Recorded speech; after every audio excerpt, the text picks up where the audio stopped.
Good morning বন্ধুরা। সকালবেলা শীতকালের বিছানা মানে বুঝতেই পারছো, এই যে ভারী ভারী কম্বল ভাঁজ করা, বাবা কবে যে মানে গরমকাল আসবে এগুলো তুলে ঝেড়ে ভাঁজ করতে ভীষণ কষ্ট। শীতকালের বিছানা তুলতে ভারী কষ্ট, সেই তুলনায় গরমকালটা না খুবই হালকা থাকে বিছানা। এই বিছানা তুলে নেব, আবার আসছি তোমাদের সঙ্গে কথা বলতে। কি করছো মা? এই যে ভাত বসিয়ে দিয়েছি, চালটা ধুয়ে পরিষ্কার করে নিলাম।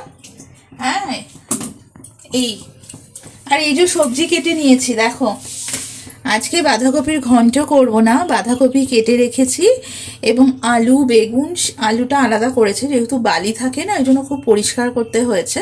আলু বেগুন শিম টমেটো দিয়ে একটা মানে গাঝল গাঝল তরকারি করব। আর এটা হচ্ছে বকফুল, যেটাকে আমি শির ছাড়িয়ে রেখেছি, ব্যাটারি ডুবিয়ে ডুবিয়ে এটাকে ভাজবো। টমেটো কেটে ধুয়ে রেখেছি। আর এটা হচ্ছে ঝুরঝুরে আলু ভাজা, খাওয়ার ইচ্ছে হয়েছে তার জন্য চাল ধুয়ে পরিষ্কার করে রেখেছি। আর এটা হচ্ছে মটরশুঁটি, এটা আমি মেয়েকে একটু বলবো ছাড়িয়ে দিতে, কারণ আর সময় হচ্ছে না। এই হচ্ছে ব্যাপার।